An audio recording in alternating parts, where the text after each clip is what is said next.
Vemos entonces acá, estamos en este punto. Habíamos visto los 3 testigos de nuestra seguridad. ¿Se acuerdan cuáles son los 3 testigos de nuestra seguridad? ¡Ah!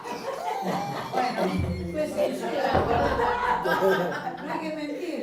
Era, ¿se acuerdan? El agua, la sangre y el espíritu. ¿Se acuerdan? ¿Y a qué se refería cada uno?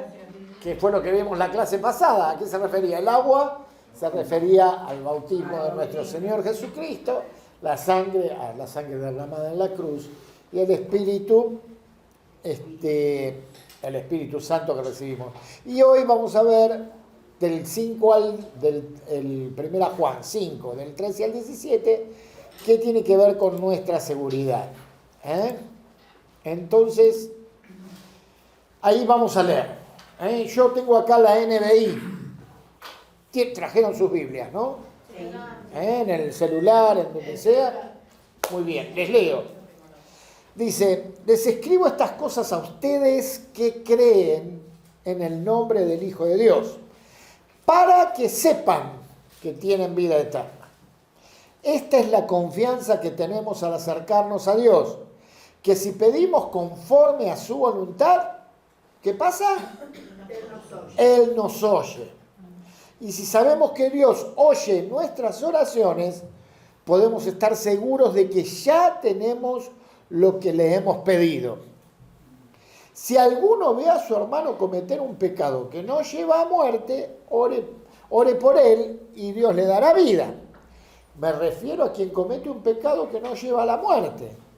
Hay un pecado que sí lleva a la muerte y en ese caso no digo que se ore por él. Toda maldad es pecado, pero hay pecado que no lleva a la muerte. Y hasta allí. Tenemos un texto hoy complicadito, que vamos a aprender entre todos, ¿sí? Así que bueno, se me desapareció el Word. ¿Dónde está el Word? Aquí está.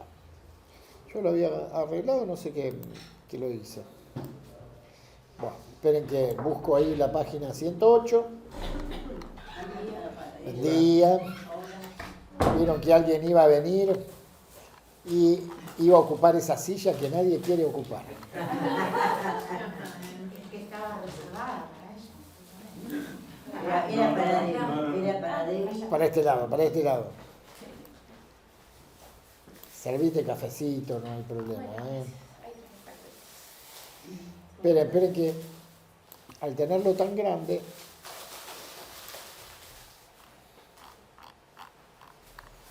lo pongo grande otra vez. No me marca rápido la hoja. Ahí está abajo el Ahí está, ya esto lo hicimos. No me actualiza los 3 testigos de nuestra seguridad. Ahí estamos.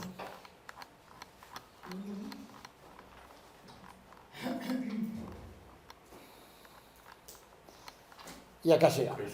Nuestra seguridad. Muy bien. Lo que recién leímos eran los versos del 5 al 17 y dice en el verso 13, aunque en nuestras Biblias comience un nuevo párrafo, el verso 13 pertenece en realidad al párrafo anterior y forma una adecuada conclusión a lo que Juan ha escrito allí sobre los 3 testimonios y sobre tener la vida en su Hijo. Es decir, que acá está diciendo, en el verso 10, el que cree en el Hijo de Dios acepta este testimonio. El que no cree a Dios lo hace pasar por mentiroso por no haber creído el testimonio que Dios ha dado acerca de su Hijo. Y el testimonio de este es este, que Dios nos ha dado vida eterna y esta vida está en su Hijo. El que tiene al Hijo tiene la vida, el que no tiene al Hijo de Dios no tiene la vida. Les escribo estas cosas a ustedes que creen en el nombre del Hijo de Dios para que sepan que tiene vida eterna. O sea, lo que leímos el primer verso, en realidad, a pesar de que tenemos un título en la Biblia normalmente allí, entre el verso 12 y el 13, forma parte el verso 13 de lo que habíamos visto en el párrafo anterior. Entonces aquí les informa a sus lectores cuál es el propósito principal de su carta. La carta ha sido escrita ¿para qué? Para que sepan que tienen vida eterna. Y dice, es lógico compararlo con el propósito del Evangelio. En Juan 20:31, ¿se acuerdan lo que decía? Juan 20:31, ¿por qué se escribió? Pero estas se han escrito, para que creáis que Jesús es el Cristo, el Hijo de Dios, y para que creyendo tengáis vida en su nombre. Eso dice Juan 20:31, ¿verdad? Exacto.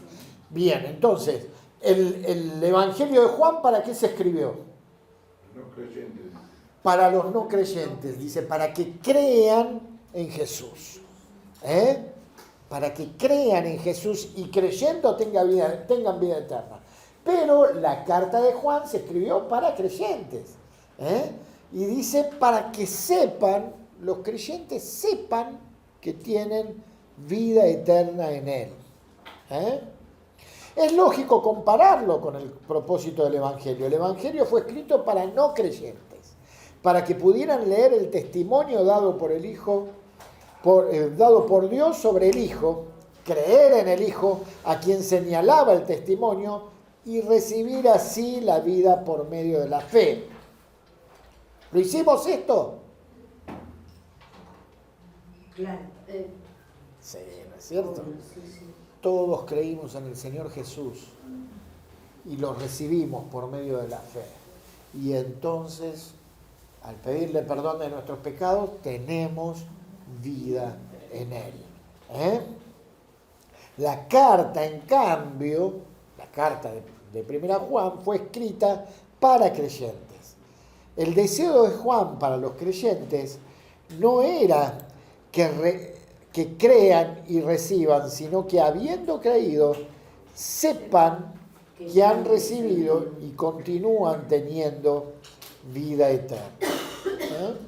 Los destinatarios de la carta habían sido perturbados por enseñanzas de falsos maestros y muchos estaban inseguros de lo que creían y en cuanto a su estado espiritual.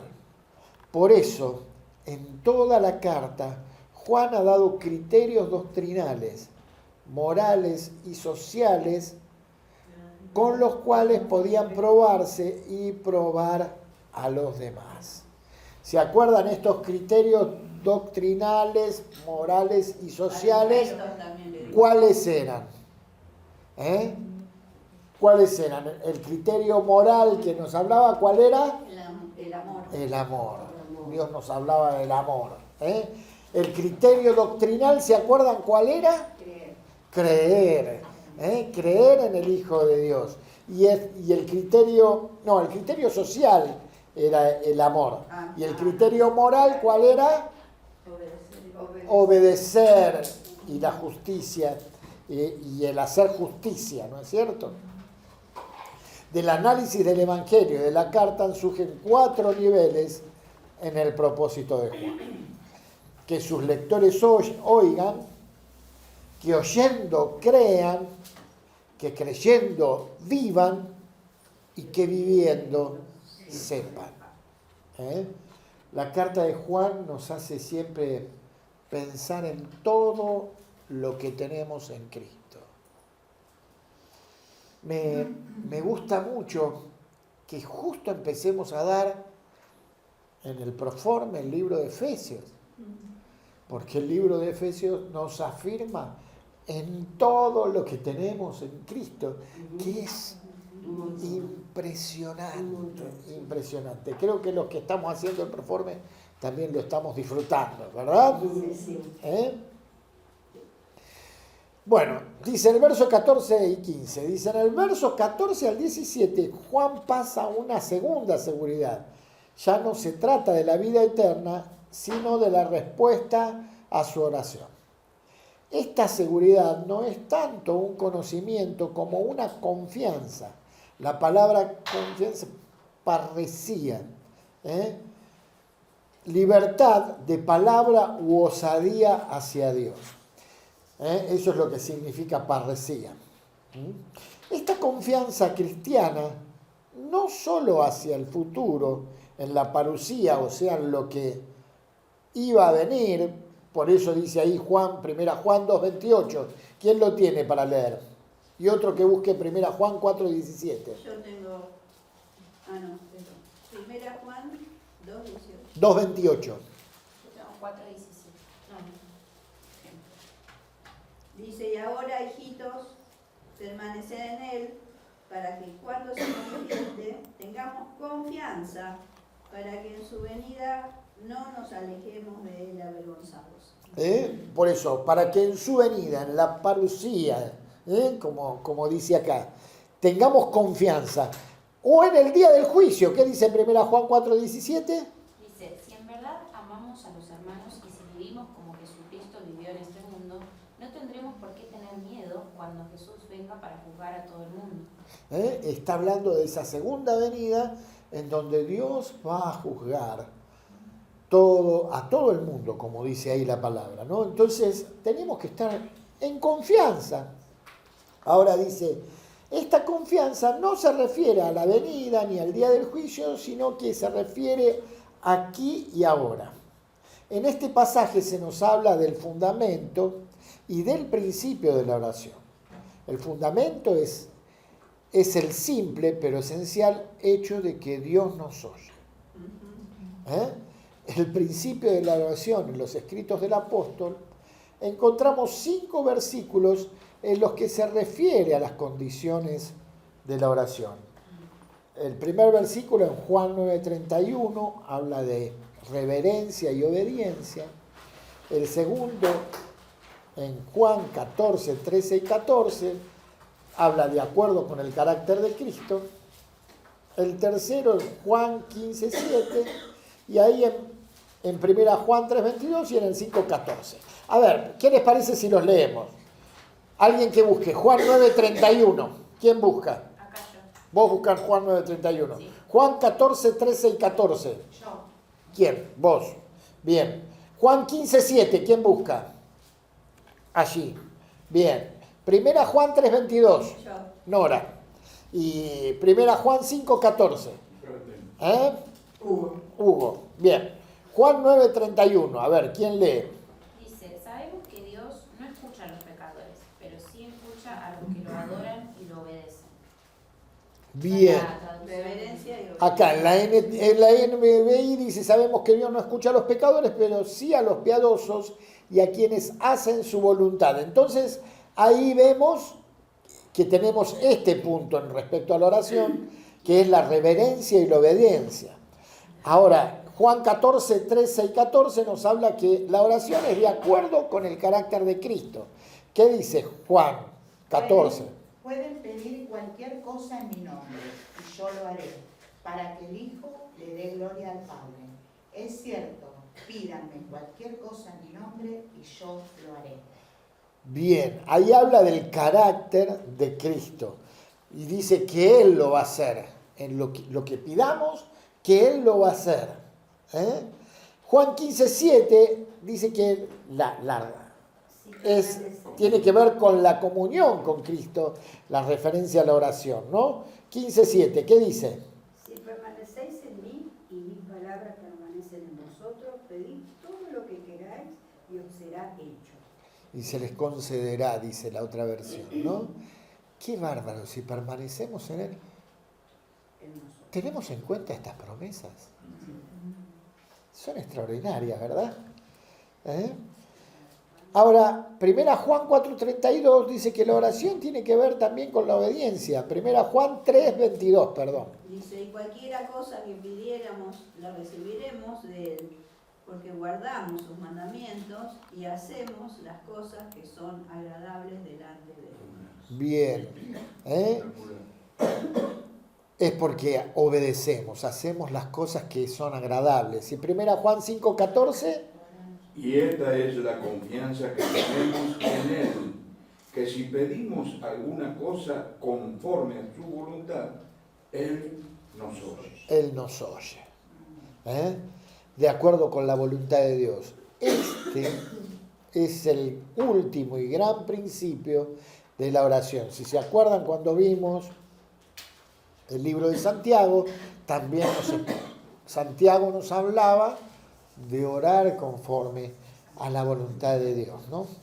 Entonces dice el comentarista Stott, la oración no es el medio para imponerle a Dios nuestra voluntad, sino que es la manera indicada por Dios para buscar la voluntad de Dios en la vida. Jesús es el máximo modelo porque lo enseñó en el modelo de oración. Fíjense qué importante, la oración no es el medio para imponerle a Dios nuestra voluntad, sino la forma indicada para buscar la voluntad de Dios. A veces oramos y pensamos que Dios tiene que hacer exactamente lo que pedimos, ¿no? Si bien el pasaje de Juan dice que si estamos en Él, lo que pedamos lo recibiremos. Pero si estamos en Él, vamos a orar conforme a su voluntad, no conforme a vamos a decirle así, a un capricho nuestro. Yo no le puedo mover el brazo a Dios. Ahora, cuando yo estoy permaneciendo en Él, cuando estoy en comunión con Él, voy a orar conforme a su voluntad.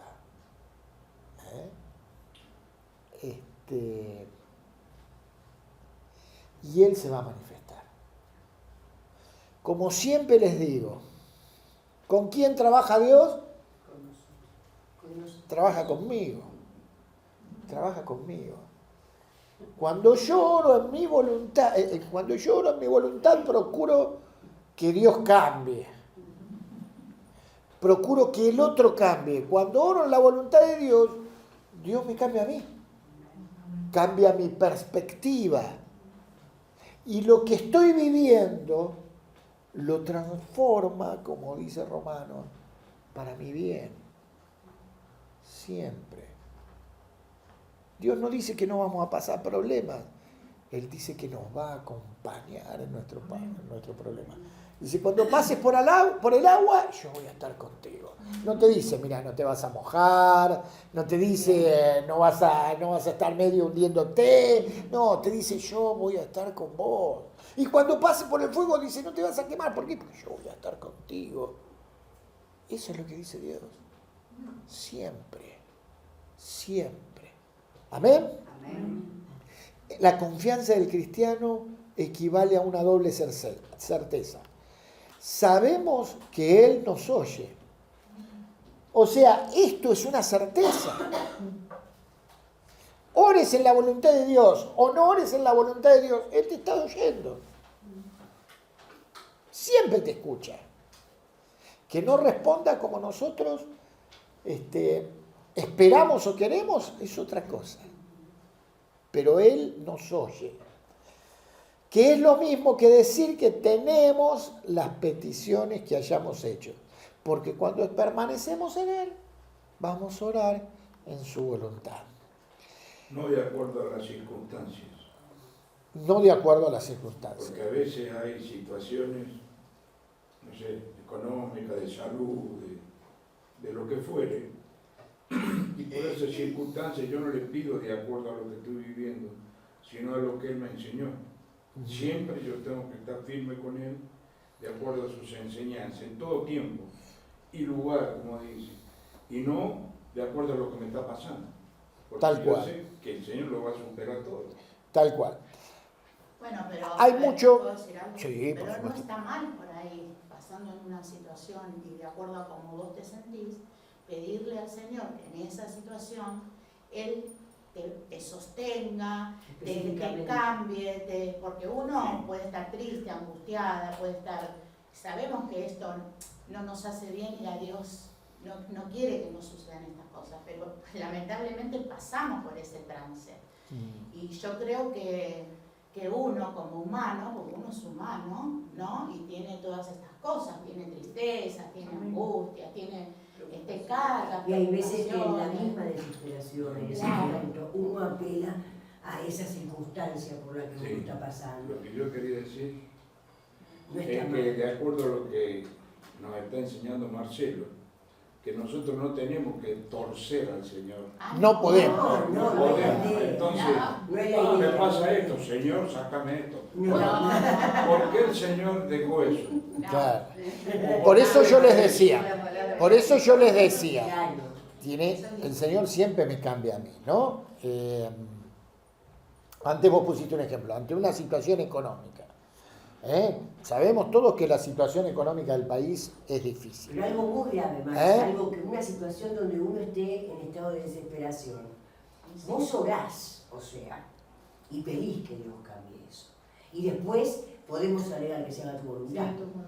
Claro. No, negamos Sin duda uno siempre tiene una perspectiva, ¿no es cierto? Una perspectiva de cómo quisiera que salgan las cosas. Si va a poner ahí. A ver, el Señor Jesús oró en Getsemaní y le decía, si es posible, pasá de mí esta copa. O sea, él sabía que tenía que ir a morir. Pero también tenía su perspectiva humana. Digo, Señor, papá, no quiero pasar por este sufrimiento. Si vos podés cambiarlo. Claro. Si vos podés cambiarlo, En realidad pero... sabía que podía cambiarlo. En realidad sí que él tenía el poder para cambiarlo, digamos. La realidad Pero ahí te muestra la humanidad. La realidad es que, como aprendimos, fuimos elegidos antes de la fundación del mundo. Antes de que haga el mundo, te había pensado a vos y a mí. Antes que haga el mundo, sabía que íbamos a pecar. Antes que haga el mundo, sabía que iba a morir por nosotros. En realidad, la parte de Dios, de Jesús, la deidad de Jesús, sabía que no podía cambiar eso. Pero la parte humana decía, a ver, papá, ¿le podemos encontrar otra vuelta? ¿Le podemos extender esto de alguna manera? Porque era totalmente humano. Y nosotros hubiéramos pedido de la misma forma, solo que no le hubiéramos dicho que se haga tu voluntad. ¿Me comprenden? Seguramente no le hubiéramos dicho eso. Pero él oró conforme a la voluntad del Padre. ¿No? Dice, si es posible que pase, pero que se haga tu voluntad. ¿No? Dios siempre trabaja conmigo, cambia mi perspectiva. Dios no le cambió lo que Jesucristo le estaba pidiendo, le mandó un ángel que lo fortalezca. Y lo mismo hace con tu vida y con la mía. Siempre va a haber un ángel que puede ser un hermano que viene y te abraza. Que puede ser un hermano que viene y te trae sustento, que puede ser el vecino de la esquina, o un ángel que viene y te socorre en el momento. Ayer hablábamos con Nora de las veces que algún ángel estuvo en nuestras situaciones, ¿no? Sosteniéndonos, cuidándonos, poniendo su mano. Dios le mandó un ángel a que lo fortaleciera. Y hace lo mismo con todos nosotros. ¿Seguimos? Porque si no, me van a hacer llorar. El tiempo presente es paralelo a lo expresado por Marcos 11:24 en la versión de la Biblia de Jerusalén. Miren, se los voy a leer en la Biblia de Jerusalén. Espere que la encuentro. La tengo por acá. Ahora, al tenerlo agrandado, me cuesta encontrarlo.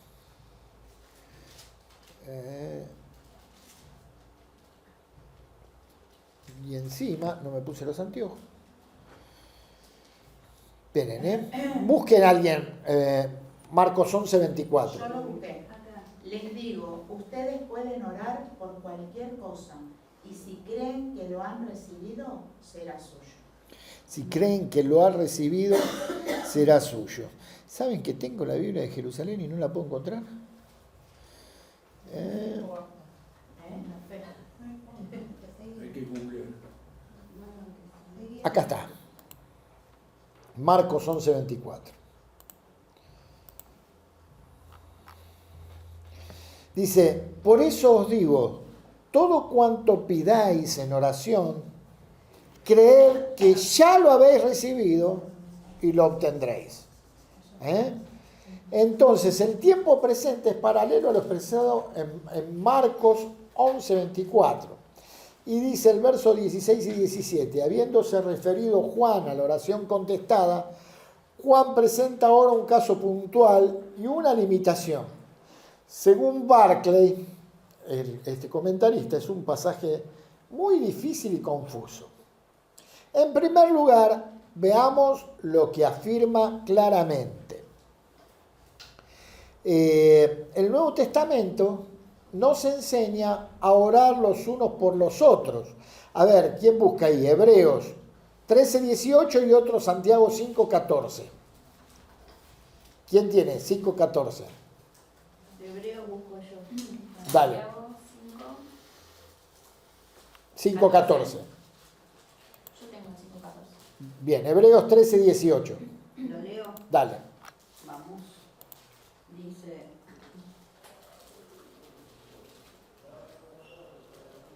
orad por nosotros, pues confiamos en que tenemos buena conciencia, deseando conducirnos bien en todo. Bien, ahí está diciendo que oren por aquellos que están sirviendo, pero en realidad se lo está pidiendo a la iglesia, ¿no es cierto? Y Santiago 5:14, ¿qué dice? Dice, si alguno está enfermo, que llame a los líderes de la iglesia para que oren por él. Entonces ellos le untarán aceite y le pedirán al Señor que lo sane. Qué bárbaro, ¿no? Dice, si alguno está enfermo, llamad, ¿no? Para que oren por vos. Dice, nos enseña que tenemos que orar los unos por los otros. Ahora, todo creyente que viere a su hermano pecar, tiene aquí la promesa de que le dará perdón y vida a aquel por quien interceda. Como dice en este comentarista, tal es, según el apóstol, la potencia de la oración que pone el creyente, por así decirlo, en la posesión de la omnipotencia de Dios.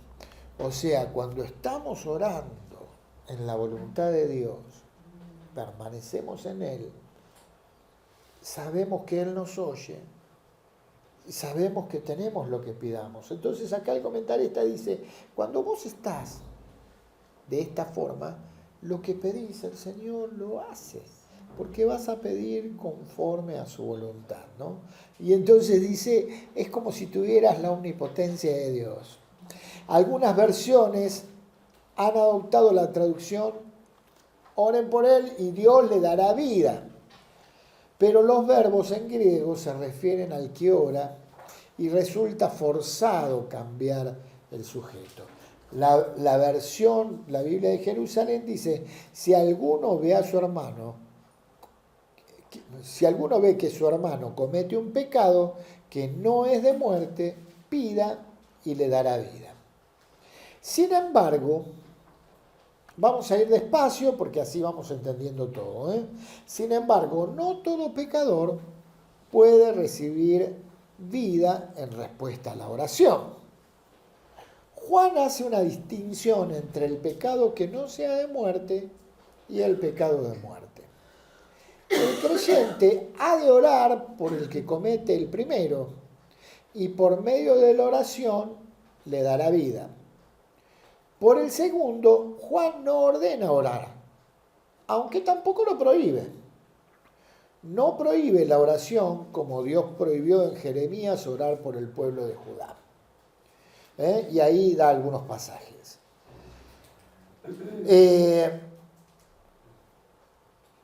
Acá dice,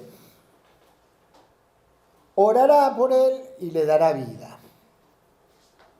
¿Quiere decir esto que nosotros tenemos la posibilidad de hacer que el otro tenga vida?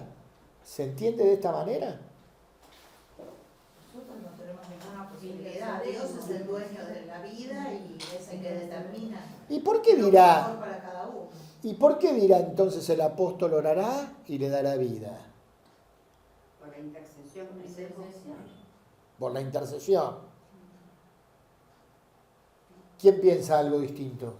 Para que reciba a Jesús. Pero está hablando de un hermano. Yo oro. Está hablando de un hermano. ¿Cómo? Que se arrepiente. Claro. A ver, cuando vos orás por el hermano, dice, orará por el hermano y le dará vida. ¿A qué va a impulsarlo la oración? Lo va a impulsar a que, dice, porque si ha cometido un pecado, lo va a impulsar a que él se vuelva al Señor. Se ponga a cuenta con el Señor y en eso va a tener vida.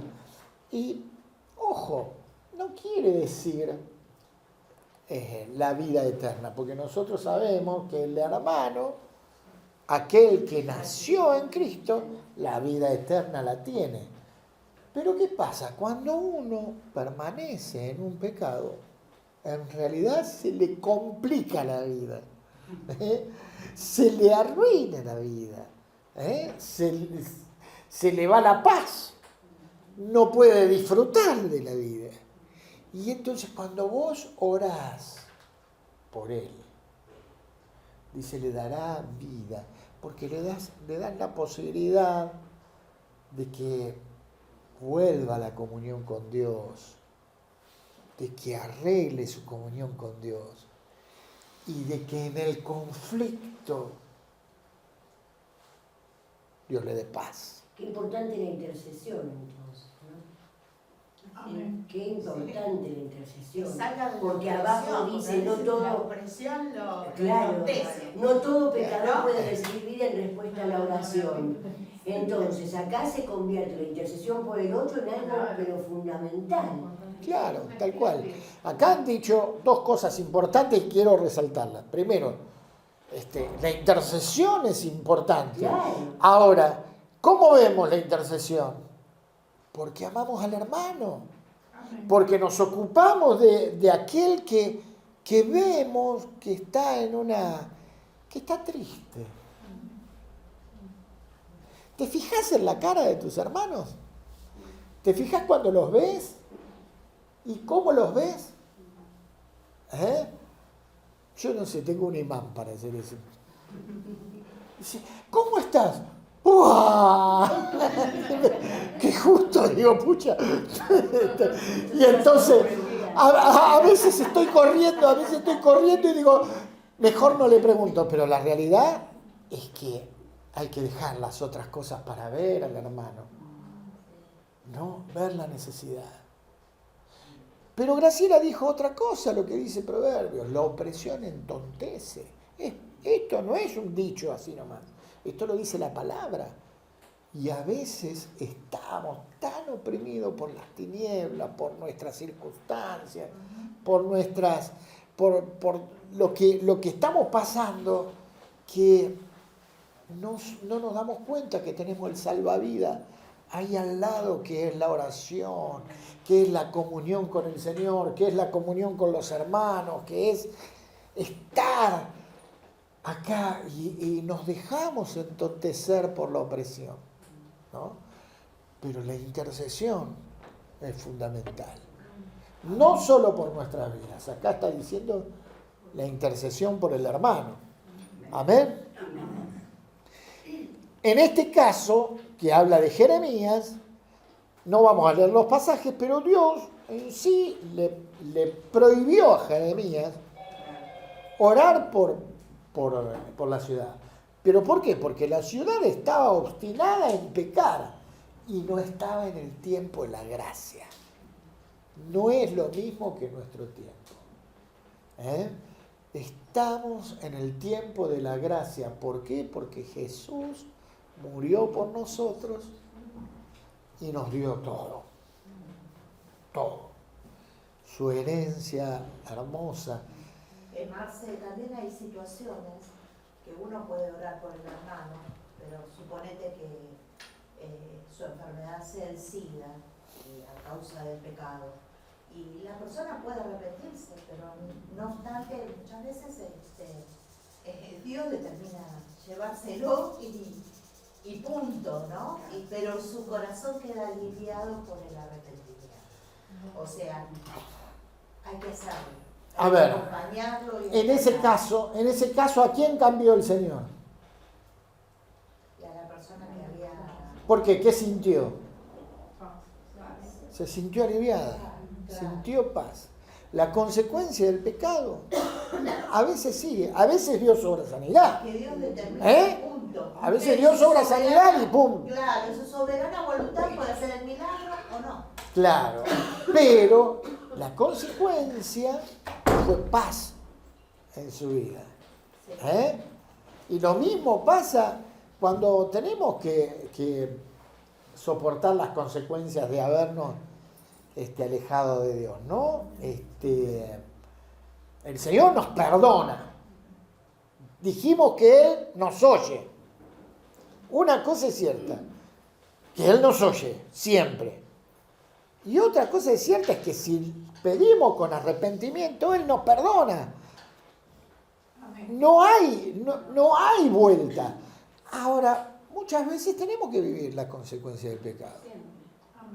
Pero cuando nos arrepentimos y pedimos perdón de corazón, Él nos perdona, me cambia a mí, cambia mi perspectiva, cambia mi forma de ver, me da paz.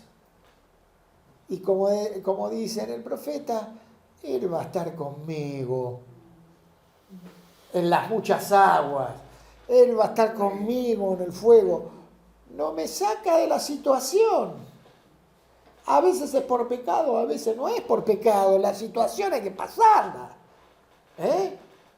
Por ahí uno dice, ¿qué culpa tengo yo con la situación económica del país? ¿Qué Pero culpa sabemos tengo? que puede ser para la gloria de Dios. ¿Eh? Sabemos que puede ser para la gloria de Dios, que atravesemos situaciones que no tenemos nada que ver nosotros, pero que Dios se va a glorificar en eso. Tal cual, Yo tal creo que cual. todas Y las nos va a situaciones sostener. que En vivimos siempre. son para crecer en la fe, para escalar peldaños en la fe, para seguir conociendo Para al crecer. Señor. Porque ¿qué dice Romanos? Romanos 8.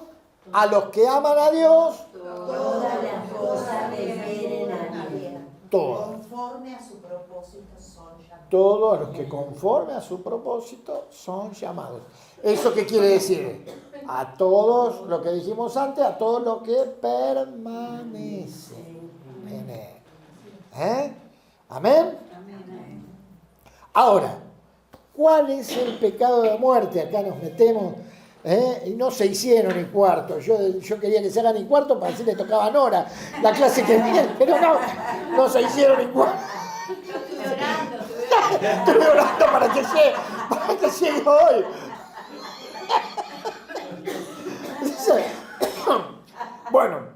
Dice, es seguro que los destinatarios de la carta de Juan entendieron a quién se refería, pero a partir de los padres de la iglesia posapostólica han debatido su significado. Puede referirse a un pecado que se sancionará. No puedo. No puede. Bien. No puede referirse a un pecado que se sancionará con la muerte física, como en Hechos 5, 1 al 11. ¿Se acuerdan de qué hablas Hechos 5, 1 a 11? De Ananías y Zafira.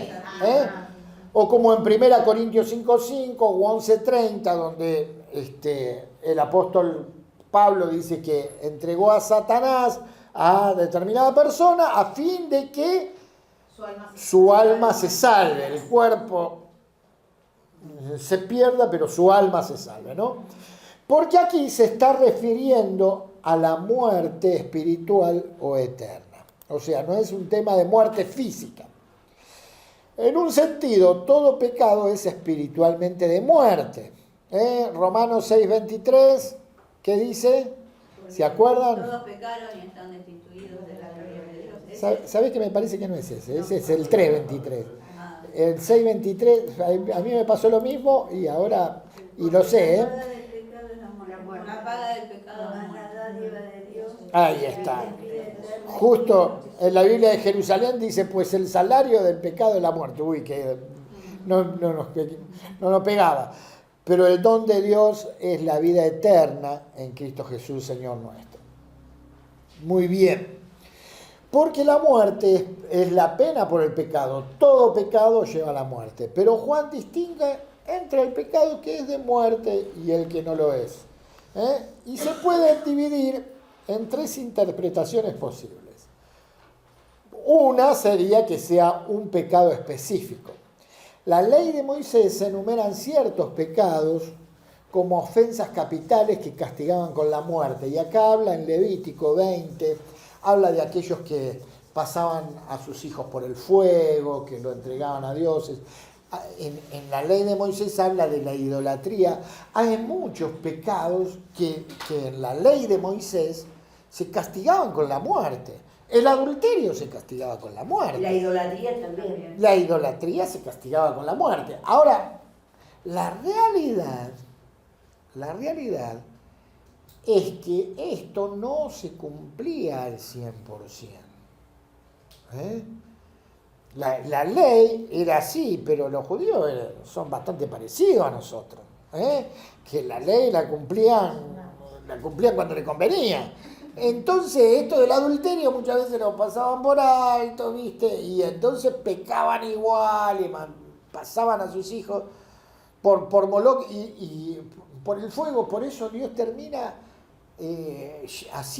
permitiendo la cautividad, ¿no es cierto? Porque habían llegado al colmo del pecado, ¿no?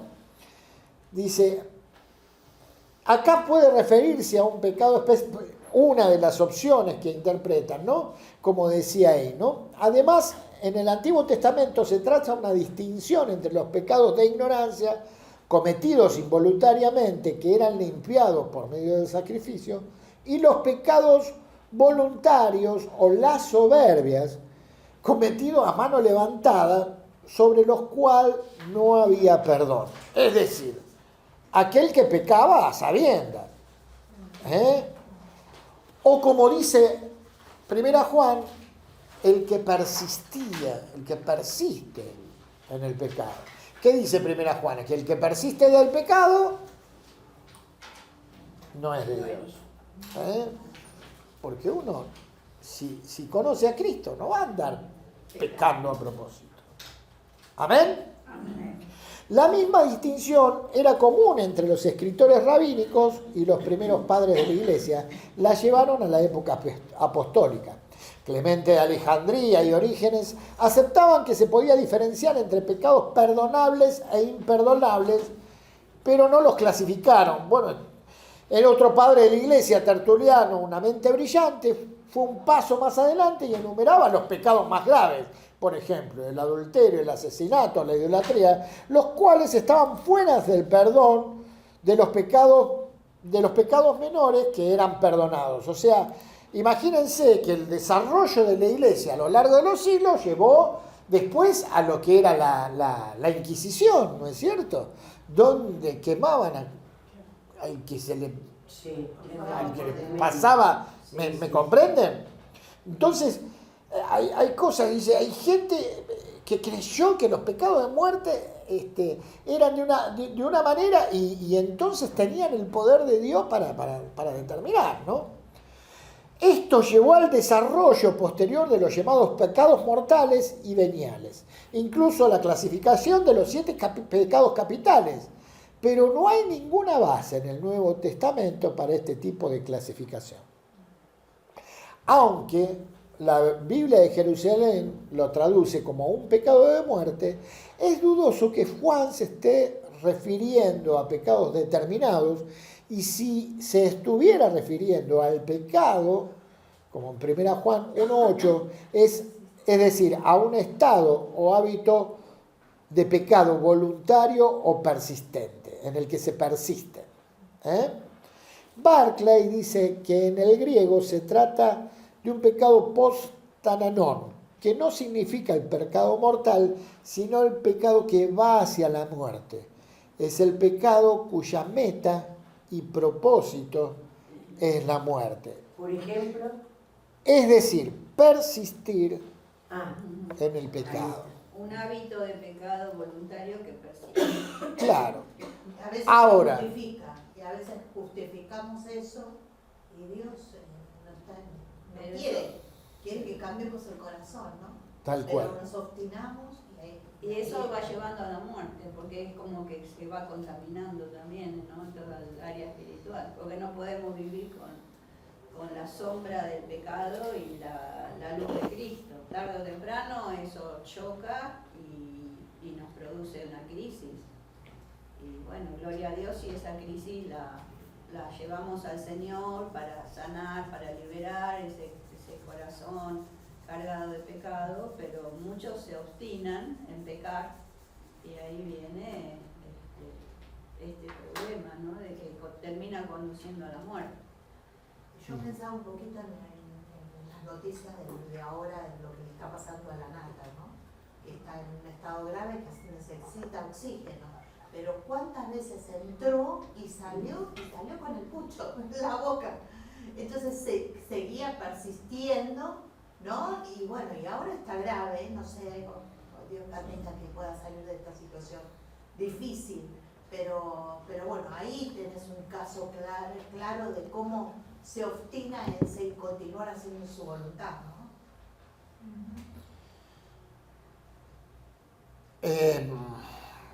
Tenemos en nuestra vida cotidiana mucho de esto, de quien persiste en el pecado, de quien persiste en el pecado. Mucho en el área sexual, por ejemplo, ¿no? Que sabiendo que Dios da determinadas formas de vida y conociendo lo que Dios dice, persiste. Ahora, cuando Dios entra en la persona verdaderamente, cuando el Espíritu Santo entra y hay verdadero arrepentimiento, Dios te cambia. Amén. Si la persona no cambia, lo más probable es que Dios no haya entrado. Ahora, eso no lo juzgo yo, Claro. ni lo juzgás vos. Eso lo sabe el Señor. ¿Se entiende? Eso lo sabe el Señor. ¿Cuál es mi tarea? ¿Cuál es mi tarea? Amar a la persona. Amar a la persona. Acá Juan dice, bueno, estamos estudiando esto y ya son y 8. Estamos estudiando esto. Dice, hay pecado de muerte por el que no digo que se pida. No digo que se pida, pero bien dijo el comentarista, no es una orden. No es una orden. Si vos conocés a alguien que está en esa situación, yo te animo a que pidas al Señor. Yo te animo a que ores al Señor, pidiéndole que se arrepienta, que se vuelva de su actitud. Como dijo antes ella, que la intercesión es importante para el Señor. Porque Juan dice, no digo que se pida, pero tampoco dijo que no se pida. ¿Entienden? Bueno, en un segundo punto... En realidad no estaría mal que no se pida. Porque, No estaría mal porque sabe que está en la obstinación. claro, porque yo tengo un caso que viví, que pedí tantos años, hasta que el Señor me hizo entender, no le tires más perlas a los chanchos. Y yo me quedé, porque era una cosa que decía, ¿cómo puede ser? Y le pedía al Señor y le hablaba y oraba y le hablaba, y él persistía, hasta que dije, bueno, Señor, hasta acá yo llego y no quiero que esto sea una carga para mí, porque ya se transformó en una carga. Bueno. Y hasta se había bautizado. Por eso. Ya. Tiene discernimiento. Por eso, en un momento, el Señor me dijo, no le tires más perlas a los chanchos. Y yo dije, bueno, listo, hasta acá. Seguimos. Así le dejamos menos trabajo a Nora. Dice, el segundo punto, la apostasía. Una segunda opción. Hablamos que la primera opción que podía ser era sobre un pecado específico. Una segunda opción es que se trate de la apostasía. La segunda opinión aceptada por muchos comentaristas modernos es que el pecado de muerte no es ni un pecado específico ni la reincidencia, sino que se trata de una apostasía total. La negación de Cristo, la renuncia de la fe. Los que sostienen esta opinión vinculan este pasaje con Hebreos 6, 4 al 6, 10, 26 y 12, que habla de los que pecan deliberadamente, y aplican estos pasajes a los falsos maestros, que de hecho habían repudiado la verdad y se habían retirado de la iglesia. Eso lo vemos ahí en 1 Juan 2:19. Pero, ¿puede apostatar un cristiano que ha nacido de Dios? Juan ha enseñado claramente que el verdadero cristiano no puede persistir en una vida de pecado. Y vuelve a repetirlo en 1 Juan 5:18. Vamos, espere que ahí lo tengo. No, pero en la Nueva Biblia de Jerusalén es más complicado. Vamos a ponerlo en la NBI. 1 Juan 5:18. Estamos en romano, con razón. ¿No? Acá está. Sabemos que el que ha nacido de Dios no está en pecado. Jesucristo, que nació de Dios, lo protege y el maligno no llega a tocarlo. Qué texto, Qué texto es precioso. Entonces, ¿puede cometer el pecado de muerte aquel que no puede vivir en pecado? Como dice Stott, salvo que la teología de Juan esté dividida contra sí misma, el que peca de muerte no es cristiano, y siendo así, el pecado no es la apostasía. Y la tercera opción es que el pecado de muerte... Estamos hablando de que nunca se convirtió. Claro. En definitiva, Nunca ahí, así dejarlo ahí. Bueno, dejamos acá que es el tercer punto, que es la blasfemia contra el Espíritu Santo. Y está interesante, te toca interesante. Sí, Te toca interesante. Espera. Ustedes saben que el Señor Jesús dijo, todo pecado puede ser perdonado, pero la blasfemia contra el Espíritu Santo, no, justo cuando se ponía bueno, al final le tocó a Nora. Pero léanlo, lean el apunte, porque está bueno, si hay dudas, que salgan acá, porque todos aprendemos juntos. Aunque yo justo la clase que viene no voy a estar, no importa. Salgan. Yo ya lo tengo leído. Pero es bueno que lo lean y que vean, porque si tienen dudas, anótense, y es la forma en que podemos aprender.